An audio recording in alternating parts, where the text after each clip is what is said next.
Okay, Paul, over to you. Okay, welcome everybody. Thank you for joining, and thanks to Paul for giving his time for what should be a very interesting Q&A. If I could get everybody to, you're all muted at the moment, I think, so if we could keep it that way, I will invite you to ask your questions and we'll try to get through everybody in the allotted time. Apologies in advance if we don't quite manage that. And if there's any other questions you would like to ask, which you haven't already let us know, write it into the chat box and Alec can go through those as they come in. So I need to pick on someone to start. David Living here. I can't see him. Okay, that's a shame. That was a good looking question. What about John McKay? Are you here, John? Can you hear me? It's Dave Living. Dave, yes, we can. Okay. Would you like to ask, can you remember what your question is? If so, could you like to ask it to Paul? Yeah, hi Paul. Thanks very much guys for inviting us all on board. That's very kind of you. And my question is, it's probably got a wider consequence, but I was saying, you know, how can we become world champions? What do we need to do to get to the very, very top? I'm sure that's everyone's aspiration. And probably it's probably got a longer answer than just a few words. But I suppose my interest is a wider aspect to the fact of you know, we're obviously, you know, from kids upwards, different levels of skill and experience and levels of playing. You know, we're obviously doing fairly well, but how do you think what do you think we need to improve to for England to be the world number one? Okay, good question. Thank you for it. I mean, we're obviously still trying to figure that out. But personally, I think the strength in depth needs to be a bit better. I think at the minute obviously with Liam with his ranking and things and us pushing behind that, you know, we're in quite a good place, considering where we've been sometimes in the past. But I think we need between 5 to 10 players pushing that top 100 in the world, so then for the next ones to push onto the next level. So I think we need to try and somehow, again, from the youth, come up and get, rather than 2 or 3 out of different age groups, try to get 5, 6, 7 different players. And I think the setup that's getting put in place now is helping to try and achieve that in the future. Yeah, that's great. Thank you very much. Okay, these are going to be really random order. I'm just trying to work my way down a list here. So from what we need to do to become world champions to something a bit different. Keith Meader, if you are there, would you like to ask your question? Take yourself off mute, Keith. Fine, yeah. Obviously, with the restrictions at the moment on village halls, etc., there's been interest in playing table tennis outdoors. Can you see the outdoor game becoming a serious game? And if so, do you think it needs to be consideration for a different, maybe heavier ball to try and combat the effect of the breeze? Yeah, I mean, to be honest, I've not put much thought into that, but I think I've seen recently a lot of outdoor tables going up, and I think it's really good. I think it's really good for indoor table tennis because it helps promote that. And I think it's just good in general because a lot of people are stuck in offices or stuck at home all day, and it obviously gives an option to be outside and things. But I know I've tried to play outdoors and it's very difficult, especially in England with the weather. But again, you know, you make a heavier ball, then it becomes difficult in different ways. So it's a tricky one, but I think, I mean, personally, I see it more as a social side of things now because you say you're always going to be reliant on weather and things, and certain countries can get away with it and certain won't. But I think it's a great way to try and get people to a table tennis table because you can't always take them into schools and into things like that. So pop them up in parks and near pubs and different things, and it gets people playing, and hopefully that can bring them to the local table tennis clubs, and again up the numbers, which again, getting back to the first question, can hopefully up the numbers of the players in every category, the top and then the ones below them, and that can all contribute to hopefully being world champions. Mm-hmm. Yes, the wider the base of the pyramid, the higher it can reach up. Yeah, that's great. Thanks, that Paul. Yeah, too. Okay, it's Si-Yuan Lee there. Can you hear me? You got Si-Yuan Lee? Is they've typed a message saying okay. yeah, but there we go, unmuted now. Can you would you like to ask your question? Can you remember what you wanted to know?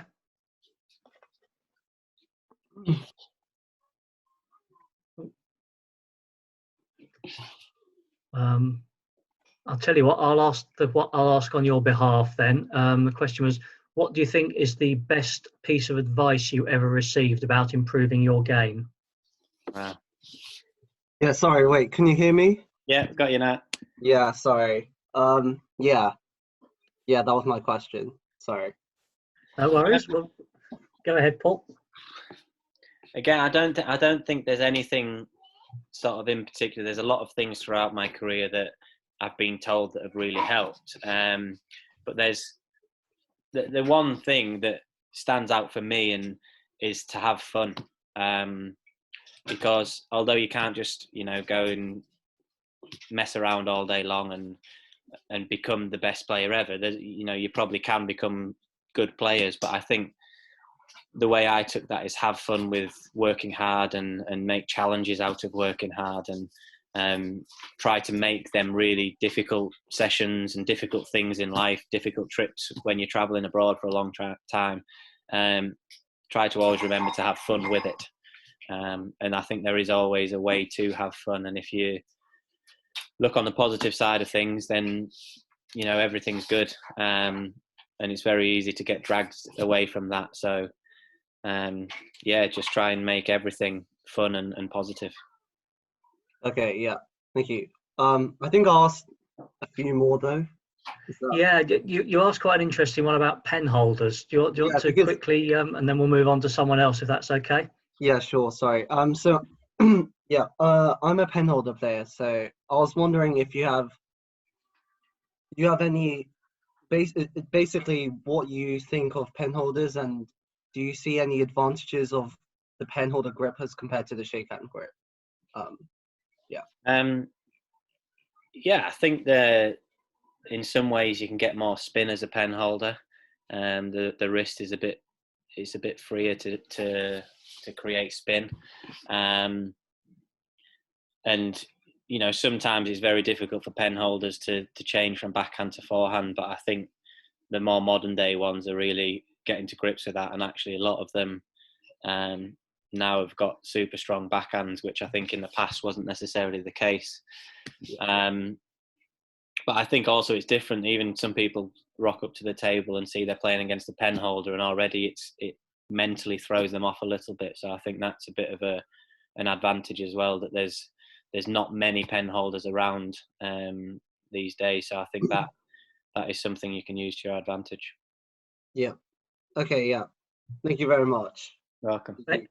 Thank you. Well, I know you've got one more question. We'll come back to that towards the end if we can, but I want to give as many people a chance to ask some questions. John McKay, are you there? Would you like to put your question to Paul? Hi, Paul. Can you hear me? Yes. Hello, John. Hi. I watched you in the last two national finals against Liam, and you seem to me to have a very good tactical plan this year. I'm interested. You went into a 2-0 lead. I'm interested why you didn't have a coach in your corner. There's no reason why I don't really.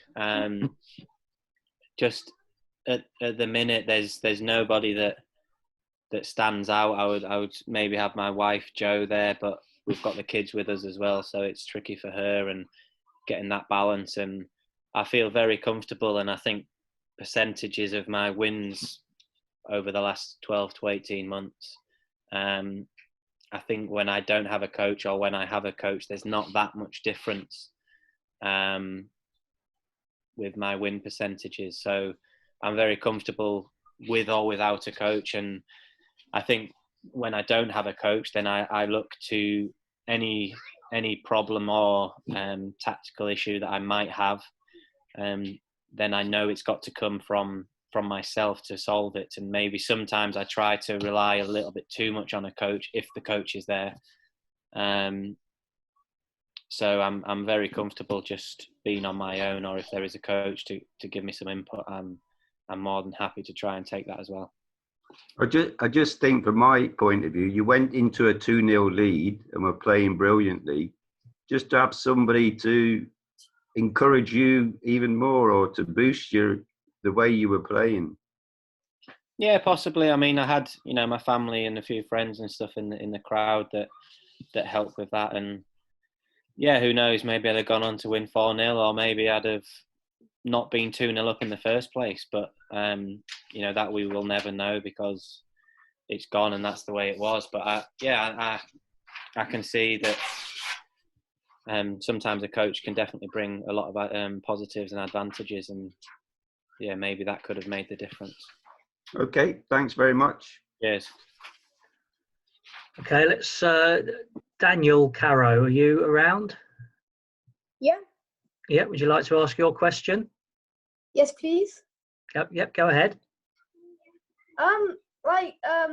From personal experience, when the crowd is fully cheering for the opponent on every point, and maybe they've got 5 times the amount of people cheering, I find it quite hard to mentally deal with that. So do you have any tips to focus and keep on playing your game and not losing your focus? Yeah, I think it's something that's very important. But for me personally, I actually feel I perform a lot better when there's quite a big crowd, and actually, I mean, I really like it when the crowd are for me. But I get a lot of motivation when the crowd are against me as well, or with my opponent, if you like, because I like atmosphere, I like noise, so you can use that anyway. Again, as I said earlier, trying to take it to your advantage, take everything you can to your advantage and to be positive. And actually as well, if you look at it in some ways, that if your opponent's got a lot more people there, in theory they've got more pressure. They've got them people that are behind them, really pushing them to win. And most of the time, if you look at your opponent, you'll actually probably be able to see that somewhere in their eyes or in their body language. And you can just, again, use it to try and enjoy that moment. And they're obviously putting you in a position where the person, your opponent, they really want them to beat you. And again, you've earned that right to be in that position, and for people to think they need and feel they need that support to beat you. So try and enjoy that and be proud that you've got yourself in that position. Thank you. Welcome. Hey, Good luck. Thanks, Daniel, and yeah, good advice there. See how you get on with that. Gary Wyman, I've seen you're here, aren't you? I know you had 2 or 3 questions you wanted to ask. I think we've probably covered the one about a piece of advice that Paul was given. Do you want to ask one of your other questions? I like your artwork, Gary. Sorry. No, they're not. Just out of all the wins you've had, which is your favourite and most memorable? Wow. Which one is my favourite and most memorable? There's a win, like an individual win of a match that I put up there is Dmitry Prokopkov. I don't know. I've never known how to say his name. From Czech Republic, and I've beaten players a lot higher ranked, and you would say a lot better. But it was in the quarterfinal of the Spanish Open back in 2014. If it was the year you won it. Yeah.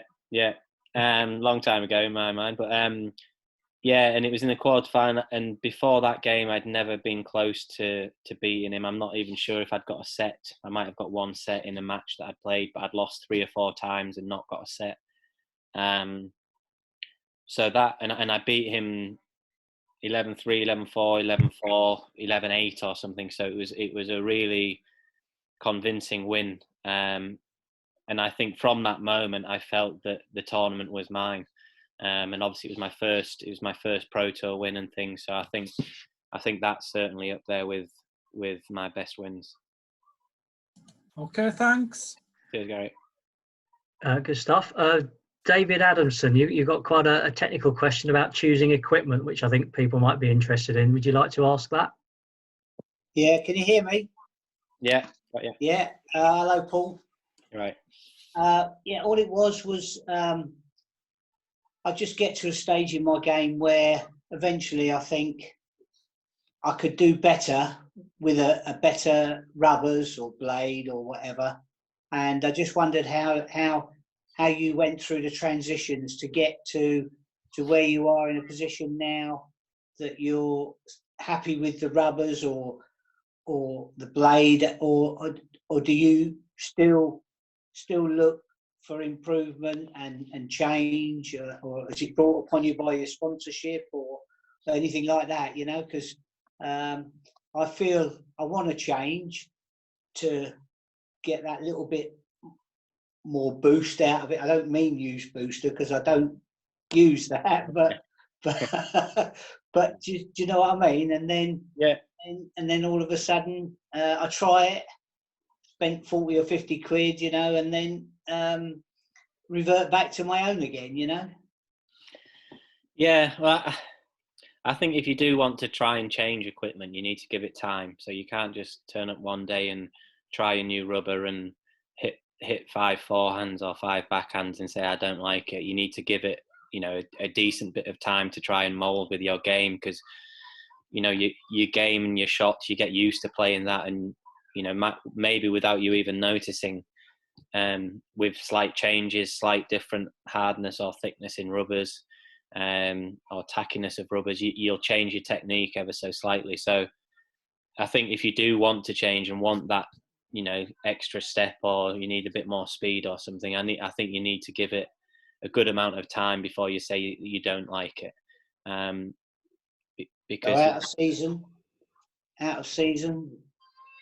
Ideally out of season, yeah, but I mean it's not always the case that, you know, that's possible. I think again you don't want to.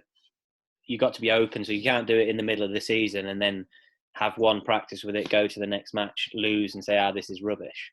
Again, give it a bit of time and stick by it if that's what you're wanting to do. Personally, since moving to T-Bar, I've played with the same equipment, and I don't like changing. I try new things, sort of for T-Bar and things, and I'm sure if something comes up and I think, do you know what, I really think this is out of this world amazing, but I try to stick to the same thing, so that I can keep my game, and then I have confidence in my game, and the rubber's just helping me play my game.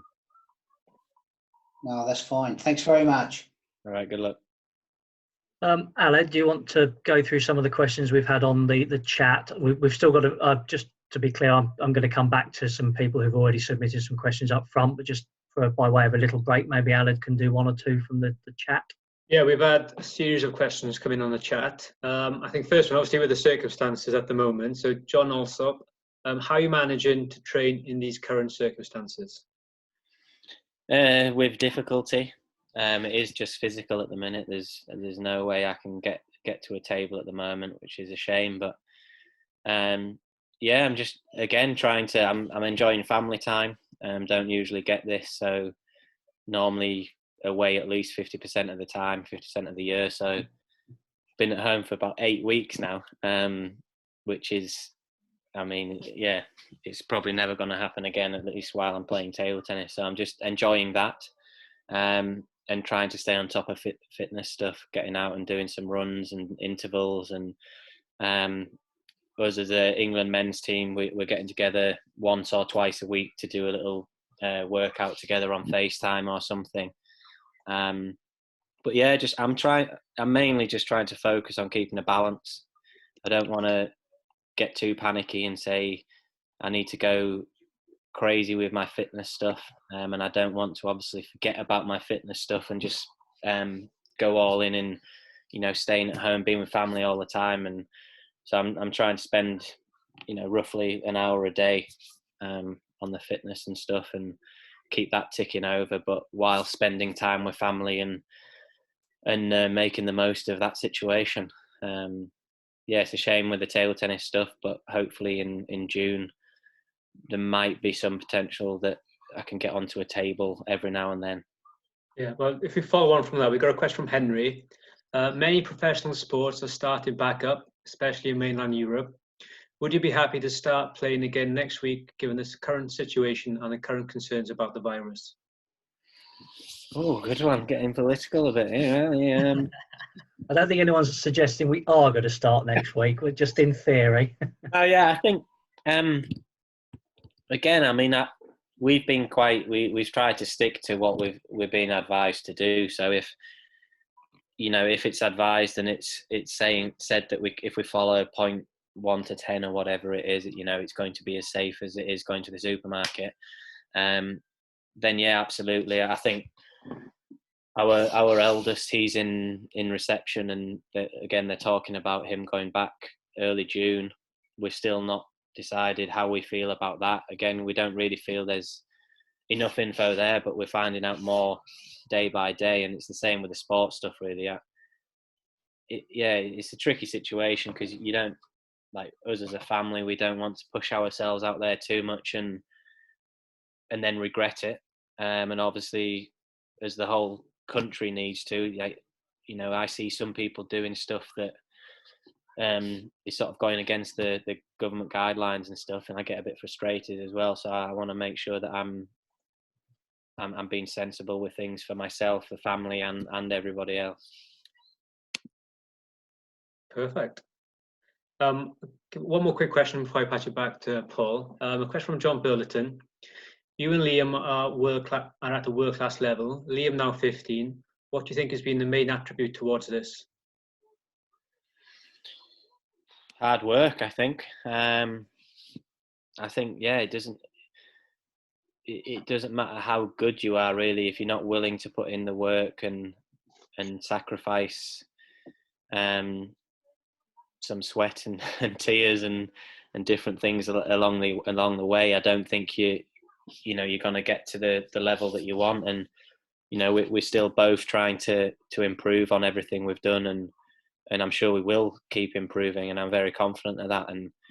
But I think, yeah, just working hard, and it's not always, doesn't mean you have to go in the hall if you've got 6 hours, doesn't mean you have to go in for 6 hours or 10 hours or 4 hours, but making sure what you do on the table and fitness wise is really adding something to make you a better table tennis player. And I think that, again, going back to the world champion question earlier, I think that's another big thing that can help is focusing on the right things and making sure that each thing you do and try to do is helping you to improve as a player and as a person as well. Perfect. Just sort of following that one up, Paul. How important is belief? Did you submit this question, Paul, earlier? Or? No, well, yeah, only in my own head. No, just wondering how, you know, you've got obviously the technical and the physical attributes, but how much of it just comes down to belief? If you had to put a percentage on how important it was. I mean, it all depends, because as well, I think if you're, you know, if your sort of your usual level is, you know, top of your local league, and then you go into an Olympic Games and believe in yourself, you're obviously going to struggle. But I think if you've got a player there if you've got two players of a very similar technical level, then the one who believes, I think, will win 9 times out of 10. But I think so. Yeah, I think obviously your level's got to be there to back the belief up, and it's not just a situation like talking. For instance, sometimes you can walk into a room, sort of even bluff that you believe in yourself and this, that, and the other, and you can walk out and people, think of you in a certain way or look at you, whatever it is. But with this, you have to have obviously the technical side to back it up. But I think if you put yourself in a 50-50 match, or even a 40-60, so you're 20% down technically, if you believe in yourself, I think you can win them matches more often than not. Excellent, thank you very much. Talking about lockdown there, on one of Alan's questions, David Wetherill is with us. Nice to see you, David. You had quite, from one elite athlete to another, I think there's quite a good question that you've got about getting your sharpness back. Hi, hey guys, can you hear me? Hiya. Yeah. Hi, Alan. Hi, you enjoying yourself there, Dave? Sorry, mate? You enjoying yourself there? Oh, I'll tell you what, it's beautiful, isn't it? Yeah. It's not even sunny, mate. I'm about 100 kilometres away from Craig Bryant's head. It's so shiny. Oh. It's brilliant. Anyway, I'm similar to you. I've just been training in the garden, obviously. It's been a bit frustrating / whatever you want to call it. Yeah. And you've obviously had times out in your career prior to this, like injured, and me as well. Like, I always find when you go back, it's a big mental kind of battle. And also, I just want to see how you're approaching it, kind of thing, because having 4 or 5 months off, we've done it before, but this is kind of a bit different. We're fresh, we're raring to go, and I just wanted to see what your mental approach to it is, and things. Yeah, I think like you said, I can't remember when I had my hip operation, how long I was out. I know I was on crutches or so for 6 weeks and things, but that, like you said, it's different because now we're sort of ready and able to go and play if we could do. But again, I think I'm trying not to think too much about that, and enjoying being with the kids every day and being with Joe every day. And so far, what about time scale, do you reckon? I mean, you don't have to answer that. I always feel it's a bit getting back, you mean? An arbitrary kind of amount of time. Like, it could be different for everyone, but I always feel it doesn't take me too long, as long as I'm in the right mental frame. Yeah, exactly. And I think that's what, over the last 12 to 18 months, 2 years maybe, I think I've dealt with that a lot better. So I've not necessarily done as many hours on the table as I would have maybe 5 years ago. But the balance of things have been a lot better, and I don't worry now that, now is slightly different, but sometimes in the past I've not practiced for you would say longer than I shouldn't have, but when I get on the table, I know I can hit the ball. And like you said, I think if you're mentally, and going back to Paul's question, if you mentally believe that, and it might take you a small time to get a little bit of timing and things, but I think if like you say, if you're mentally switched on and sharp, and you believe that you are, and that you believe you've done the right things and done everything you could do, basically that's what you've got to work with anyway. So just do the basics well, and kind of and what don't. Would you be like? What would your training schedule be then? Like, you're not going to go in straight rat-a-tat-tat. You'd be doing. No, I think. Again, it all depends on what it can be like, because I think potentially we're going to be in a hall where we have to rotate around certain players and different things. But I'm certainly not going to go into 2 practices a day every day. I'll be doing a couple of hours, and for the first week, 2-3 weeks, it's hard to say, but I'll be again enjoying it. I'll go back and enjoy the fact that I can be in a table tennis hall practicing again, and not put any stress on needing to feel like I'm back playing well and stuff like that. And I think the more you can relax and enjoy it, the quicker you'll be back to where you want to be anywhere. It's when you see people coming back and you feel it's after injuries and stuff, and they're tensing up, and they're chasing what they've missed.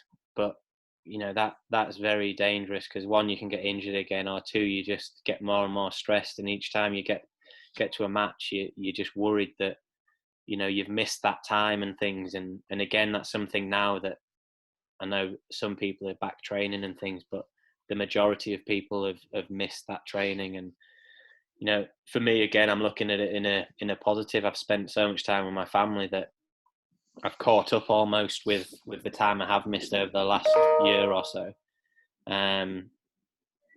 So yeah, I think it's just about staying positive and not stressing too much. Like you say, when you come back, if you can access a hall, you don't Alter have your expectations a little bit, maybe. Yeah, it doesn't mean you have to get in that hall every second of the day to try and catch the time up. That time's kind of gone.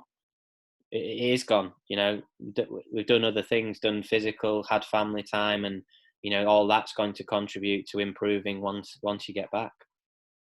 Look at you in the garden. Who'd have thought? Who'd have thought? You're in the garden, top off. You should. I'm not going to pan the camera. Don't worry. No, it would have to shut up like that. No, cheers, mate. Good answer. Cheers. No, I agree. Legend. Right, thanks, David. Kevin Edwards, I think I've seen you are with us. You got an interesting question about the difference in tactics at different levels. Would you like to ask that? Yes, thank you. Hi, Paul. I'm looking for insights through perhaps a few examples of the difference in tactics at an elite level compared to all other levels of play. Okay. Do you mean how? In what way? Sorry, could you just go into that a little bit more?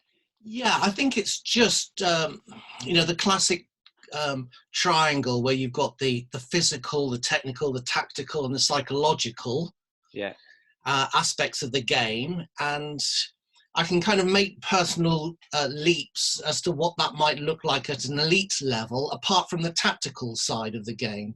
So, as you have developed up through the ranks and the levels, what have you learnt about the tactics of the game as you kind of broken into that elite level?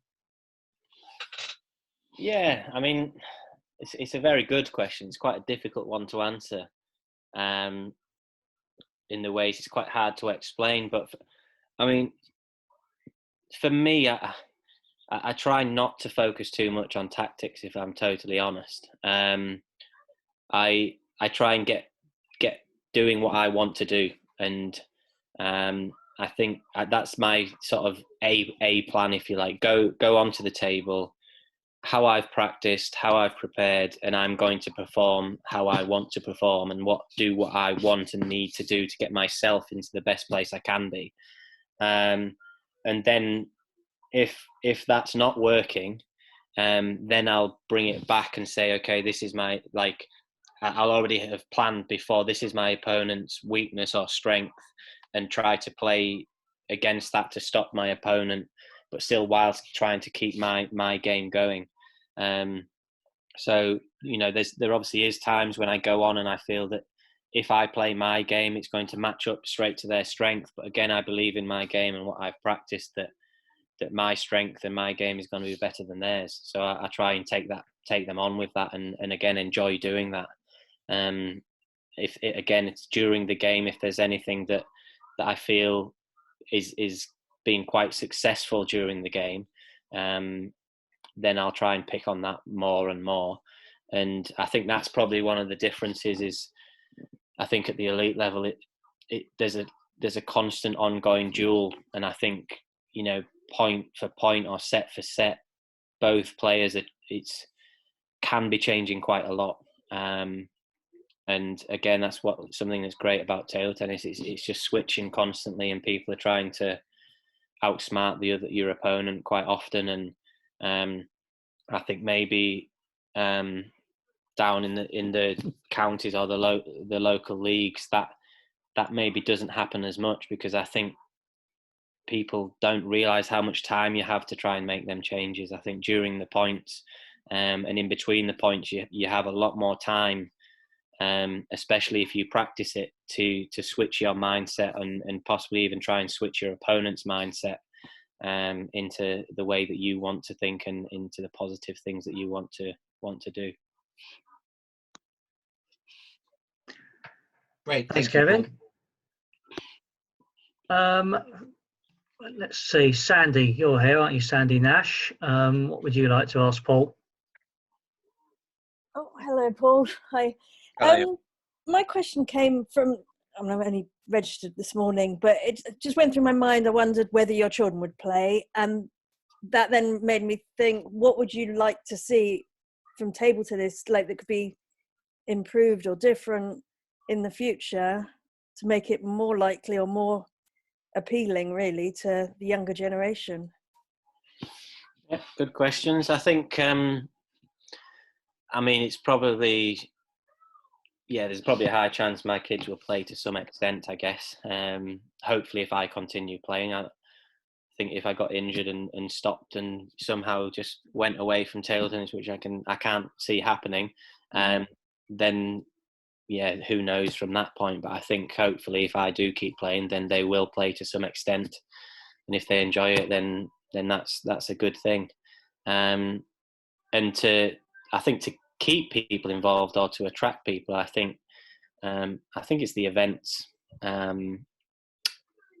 starting internationally, but I think they need to be, it's easy to say, but more attractive, and you look at the different sports now that, a lot of it's a show, and, the sport obviously is the main event of the show, but there's a lot of things around the sport that keep people interested as well. And I think table tennis, they're catching up now, and hopefully next year, it's going to take off a little bit more and have some changes. But I think there's a lot more that can be done in and around that, and obviously that all costs money, so you need funding, and that comes normally after you get the people in to do the show and stuff. So it's a very hard balance and juggle. But I think, it seems that ITTF at the minute are working very hard on that, and all the national governing bodies and things. And I think in a few years, fingers crossed, hopefully, there'll be quite a big change, and table tennis will be more mainstream.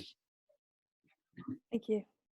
You're an athlete representative, aren't you, Paul, on one of the international committees? Is that the start of a political career for you, do you think? Within the sport, I mean. It depends how today goes, Paul, I think. Alan, do you want to ask a couple of the other questions from chat?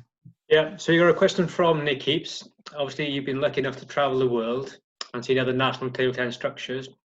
Based on what you've seen elsewhere, what fundamental or even radical changes would you like to see in the structure or organisation of our sport here? Maybe it is political. It's starting.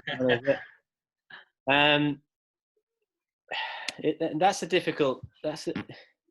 It's a difficult thing, because I think, again, it's a question that's obviously, I think everybody asks themselves, everybody within the association, within all associations around the world, if we could have the perfect setup, what is it? But I honestly don't think it exists in that way. I think there's obviously a lot of different things that can be put together to make what you would look at on paper and say, we've got everything in place here to help and to get the next generation of players to be the best they can. But I think at the end of the day, you do need the players, and there's sometimes when generations go through and you don't necessarily get the best players.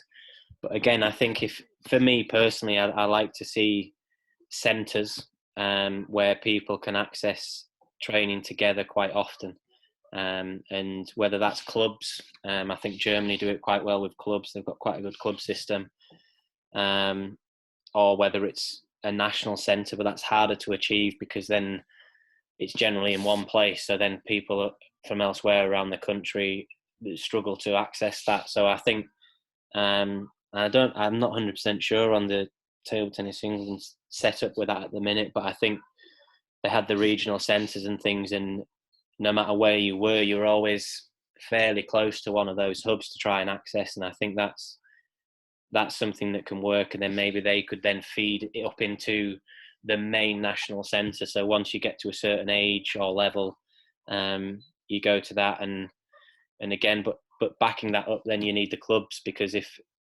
the players aren't getting the quality they need from the start of their career, then they're never going to make it to that regional centre or to the national centre. So I think, as I said, with the players, almost from the bottom of the pyramid, it starts from there, and it's a lot of things that need to fall into place. in the country and world for that to happen, and it doesn't happen overnight. And Germany have got good systems, good setup. Sweden, Sweden, what I see, they've got decent clubs and a few different clubs, but again, I've not seen loads of real things that you would say, oh, this is absolutely amazing. Yet they continuously produce their international level players. So again, I don't think there is a blueprint of it, if you like, but I think just trying to get them numbers and the quality of numbers spread around the country is very important. Perfect. Bit of a more light-hearted question now, so you don't have to worry about this one as such. But a question from Kate: if you hadn't been a professional table tennis player, what direction do you feel your career may have gone in? Could have been a politician, but could have been a politician, yeah. I think I'd have been involved in sport in some way. Used to play a lot of tennis and a lot of football.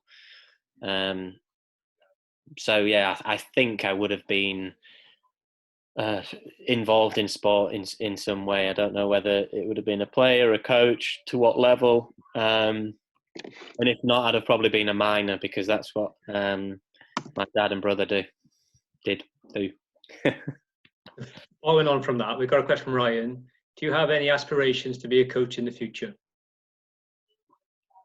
Yeah, I love table tennis.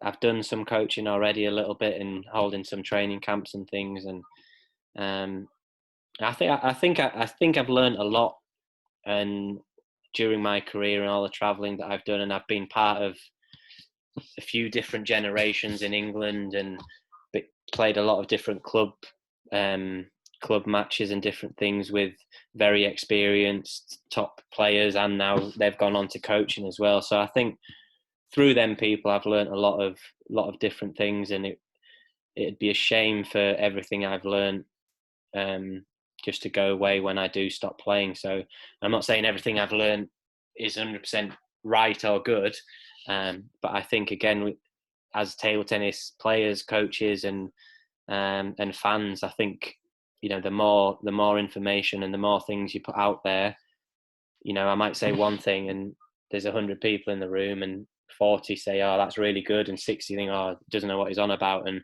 I think that's the thing. People, everybody's different, and I think you need to keep an open mind to the fact that everybody is different, and people click in different ways, and I think I think that's where hopefully I will be a good coach, in the way that I will try and understand the individual as well as what needs to be done to be a good player. Having that open mind, I'm guessing this is Ryan Jenkins, but he's put in there, will you be a Welsh coach? Open mind. Will I be? Is that a job Can they offer? afford you? Is that a job offer? I mean, who knows what the future will hold? I'm not a very good politician when it comes to questions, I don't think. Perfect. I am. My mum's Welsh, so there's potential there. He said, "We shall see." All right. Back to you, Paul. Cheers, Ryan. I'd just drawn to the question above that one, actually. Does pineapple go on pizza? Absolutely. Yeah, good. There you are. Solve that one then. I'm with you on that. Yeah, a few more that we've had come in advance. Have we got Yi Tung around? Trying to see if they're on the call. Hi, can you hear me? Hello, yes. Hi, I have a question. I'm just wondering if you have any advice for junior players who want to represent England one day, and also will being like a female junior player affect my journey and goal to representing England? Sorry, I missed the second half. Did you get that, Paul? The second half of that? Not sure. No. You used to play a bit of tennis, is that right? So you wanted some advice about switching sports? Yeah, I was just wondering if you had any advice for junior players who want to represent England one day. So have you got any advice for a junior player if you want to represent England? Okay. Yeah, I think just sort of, as I've touched on a few times, is working hard. I think that's the sort of baseline you need. If you've got the work rate, then I think that can be picked up on, and the results will come. I think if you keep working and keep working and keep working and make sure you're trying to do the right things, and you can learn a lot now from YouTube and different things, and try and get on the right track as much as you can, and put yourself and your name out there. Be brave with which tournaments you play, and don't be afraid to go and play tournaments and maybe not get the result you want. Keep going for it, keep pushing, because I know there's people that sometimes would not play a tournament because they think they might lose, but again, I think that already says something about your personality, and I think that sort of personality is one that's going to struggle to play for England. I think go out there, be brave, and believe in yourself. Like Michael Jordan says, he succeeded because he failed as he was learning, and you learn from that experience. Thanks very much for that, Yitung. Is Mark Mitchell on the call? I haven't seen him. Can't see him. No. His question was how far into table tennis you were when you realised that you wanted to become a full-time professional. Good one. I was asked the question the other day, actually, and I think I've always thought sort of when I did was when I was about 16. But I think sort of when I moved to the National Centre in Nottingham when I was 11, and I was around the whole England setup at that time, and the seniors were there training as well at different points, and I think from that moment, I sort of only hindsight thinking about this, I think from that moment that is what I wanted to do. Okay, Maria, I've seen you, Maria Ingalls. Question for about the post playing and what you might do when you retire from playing. What I might do? Are you there, Maria? I can't see Maria online. Okay, I thought I saw her earlier. She actually asks if you would ever consider opening your own table tennis club once you retire. Absolutely, yeah. Again, a lot of things have got to fall in place for that to happen. But it's something I've already thought about, bits and pieces, but again, there's a lot I want to do as a player before that happens, and hopefully I can keep doing more and more, and opening that club then becomes easier. Not that it's ever going to be easy, but I think the more I can do as a player, the more doors that it might open and make that possible. Okay, thank you. I think I've pretty much exhausted the questions that came in advance. Those are, if there's anyone here that I haven't come to, it might be because we've kind of already covered the subject matter. So if anyone feels hard done by, please write something into the chat box, and we'll get to try to get through them. I noticed one that went through a bit earlier on was if you could have qualities of different table tennis players around the world and sort of merge them into the ideal player, who would you pick and why? It's a tricky one. Yeah. Would you have Liam's backhand, for example? Yeah, I mean, again, a very, very good question, but very tricky. I like my game. I mean, I know that sounds, but I do. I like my game, and I know, I know there's players out there that are better and are better. But I like my game. I like the way I play.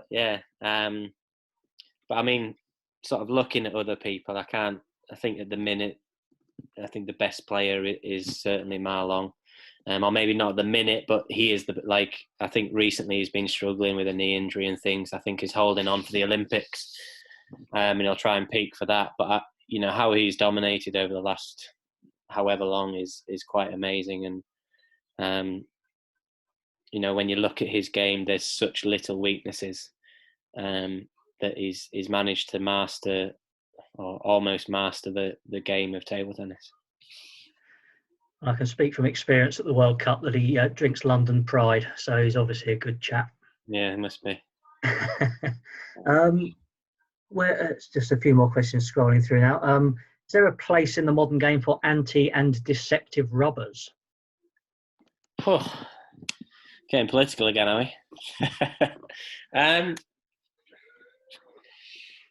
Yeah, why not? I think it's obviously nobody really enjoys playing against them until you've finished and hopefully you've won. That's the sort of thought I have on it. But I think people want to see some different things, and I think again table tennis can be great. When you see it played at a good level, or two players really challenging each other at the same level. I think it's really good to watch, and especially when you're getting obviously the good rallies and things in there. And I think with different rubbers, the rallies might not look that spectacular on television and things, but I think once the game grows, I think it's very important to try and keep a hold of some difference. You don't just want every player the same coming out, and people don't, they turn on the television or they turn on the streaming, and it could be one of 10,000 players. I think it's very interesting to keep the game alive with different characters, different ideas, and just keep it interesting. So that kind of feeds into the next question I've seen going through from Kevin Edwards. How do you see the elite game evolving over the next 5 to 10 years? Again, it depends what changes. There's been so many changes recently. I think almost the changes with the ball, the ban of glue, that even the change in scores changed how people play. And but I think people are very, now the rallies are quite amazing, and it's getting much more of a physical game. And I think the new ball's got slightly less spin on and things, so people are having to go down that route at the minute to try and be the best they can. And hopefully there's not too many changes on that front with the balls and the equipment and different things. And I think actually in many ways the game's in a really good position at the minute for spectators if they don't mess around too many more times, because it is a very physical game, and it's with a slight bit of spin taken off of the balls. Again, there's slightly less mistakes on serve receive, which is a shame for competitors, because you want to again outdo your opponent with a good serve, good spinny serve and things. But with that taken away slightly, it then opens it up to be a lot more open game, and in that way bring it slightly more towards tennis with the rallies and things. Okay, Stephen Jenkins has asked, what's the best English table tennis team in history? Tricky one, that. I mean, I'm quite bad with history. It's difficult if you haven't seen the likes of Fred Perry and Johnny Leach play, isn't it? Even with table tennis, yeah. I mean, Des Douglas, I know he's just one person, but I think he's the legend that is. And again, I should know more about this. This is bad, but I think. Well, who are the best English players that you played against at various stages of your career? Again, I came in a bit of a. I mean, Matt Syed, I played him when I was 12 or something, 13, maybe a bit older. I don't know. And he was towards the end of his career when I played him. So that was the slight shame for me, is I didn't necessarily have them seniors that were really pushing on the world stage at that time. And there were a lot of good players around, don't get me wrong, but not necessarily your Des Douglas or your Carl Preen. So there wasn't that one person that when you beat them, you thought that's a big important win. I mean, I know Alan Cook used to talk about the first time he beat Des. So was there an equivalent for you? I mean, actually, again, mine was probably Alex Perry. I think for 2 or 3 years in a row, I met him in the quarterfinal of the national championships. and lost. And at them times, looking back, I was wrongly so, I was thinking that I was ready to win the nationals. You know, I was ready to win the national championships. I came up against Alex and lost 2 or 3 times. And then the following year, I met him in the final and I beat him, and that was my first national title. So I think, you know, to win my first title against somebody who was such a difficult opponent for me was a massive thing. And the likes of Ryan Jenkins and Adam Robertson, when we were playing in the home nations and things, they were massive wins. And yeah, obviously they're not English, they're Welsh, offering me a job apparently. But no, I think that was nationally my goals, to beat them guys. Okay, we're coming to the end, so we'll just take the last couple that have gone through on the chat. Actually, Owen, if you're still there, Owen Rumble, I'll get you to ask your question if that's okay.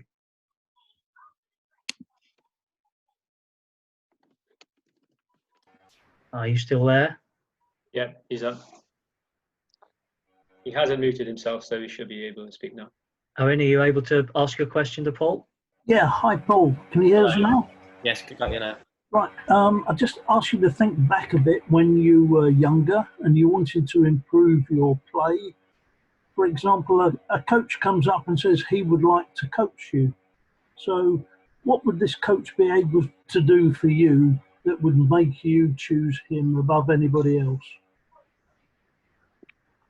Good one.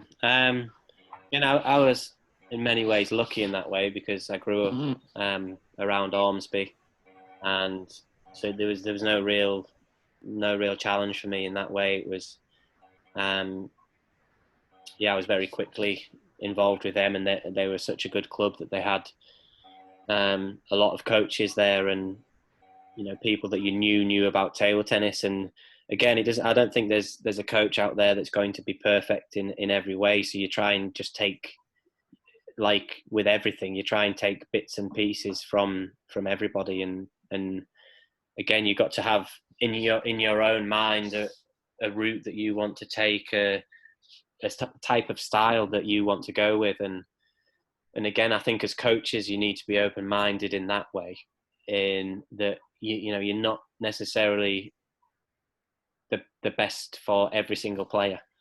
You know, you can probably put input and add to most players' careers, but the coaches need to be open-minded in the way that there might be other people to step in at different stages. And I think, you know, although I had Ormsby, again, I don't know how 100% it came around, but I know one night a week, then my parents were driving me more of a distance, and I was getting coached by Dennis Neal, and again, obviously, another legend of the game.